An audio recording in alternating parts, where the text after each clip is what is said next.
Wait, hold on, not yet. Okay, I showed up to Waco Surf Camp. All right, I'm here at Waco Surf Camp, and this is going to be my first time surfing here.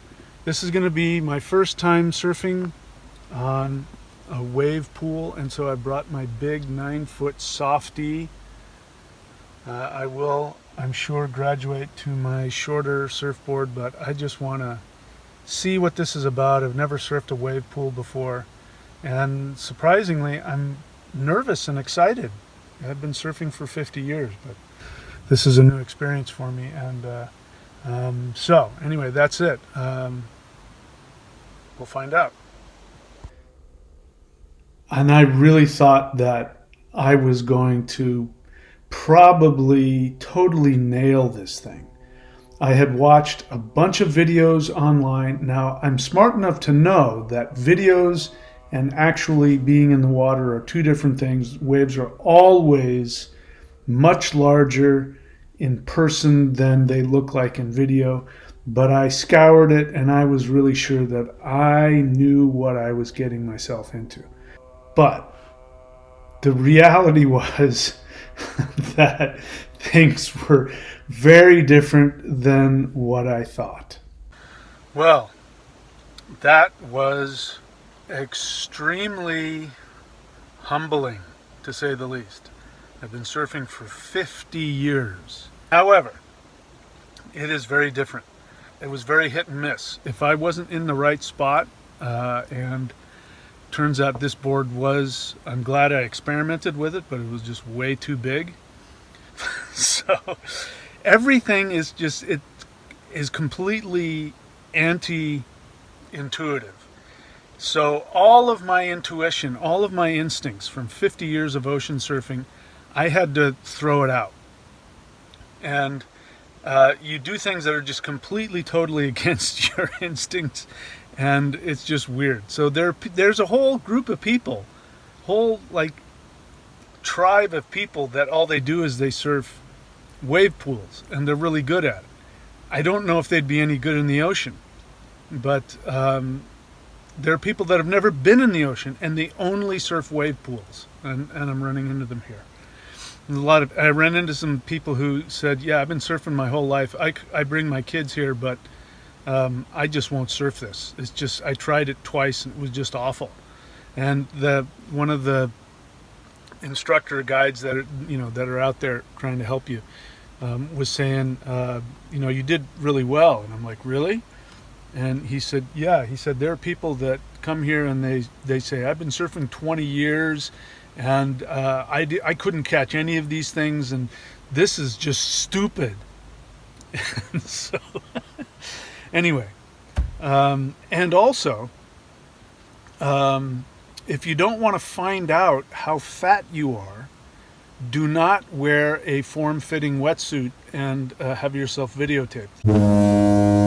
Looking at myself up on the big screen there as they're playing it back, I'm like, wow, that's a big stomach. Anyway, if I had an ego left, I might care more. But it was also hard work.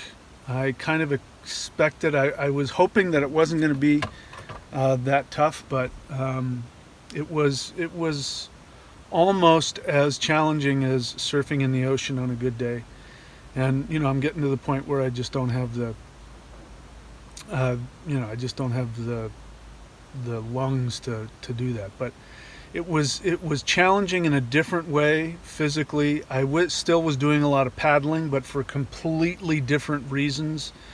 In any case, so that was that. I'm coming back tomorrow, and I've paid for the whole month, so I'm going to do it. And my goal is, by the time I leave here, I want to have gotten as close as possible for me to master this wave pool.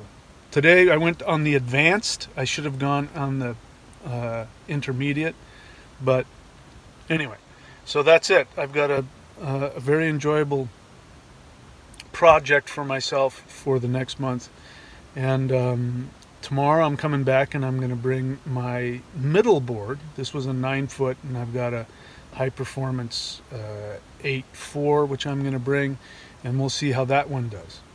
So that's it. Thanks, guys.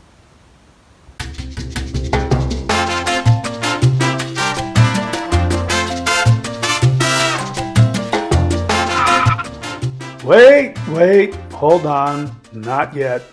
What was most interesting is that after the session, what I remembered were all of the mistakes that I made. All of the times that I fell,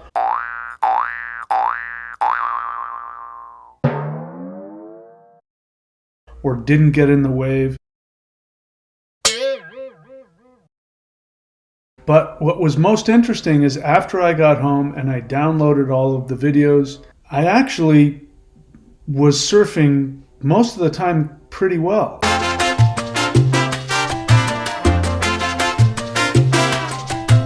And it turns out that I actually caught more good waves than bad waves. I only had really a small percentage of bad waves and waves that I didn't catch. But it was such an absolute mind, all of the things that I had to do different. But this thing, it's, in an ocean, you're sitting on your board and you're watching the waves coming in and you're figuring out which ones you're going to take. You know exactly where you're going to be. You're looking at the wave as you're paddling for it. You wait, you paddle, you let the wave tell you where you're supposed to be.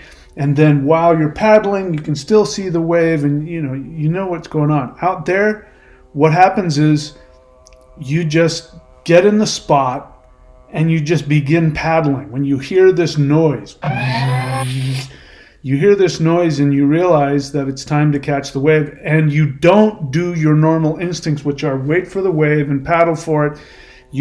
And when the wave starts coming, you go in the wrong direction. You have to take off in the wrong direction, and then you have to go directly towards a wall. It looks like you're going to smash into a wall. It's completely, totally upside down in terms of your instincts. I had a really good time, and I'm going to do it again tomorrow and for the next 6 weeks. This is just the beginning. Okay, so that was a long intro. Now here are all the waves that I caught uncut. Thanks for listening to me babble, and enjoy the surfing.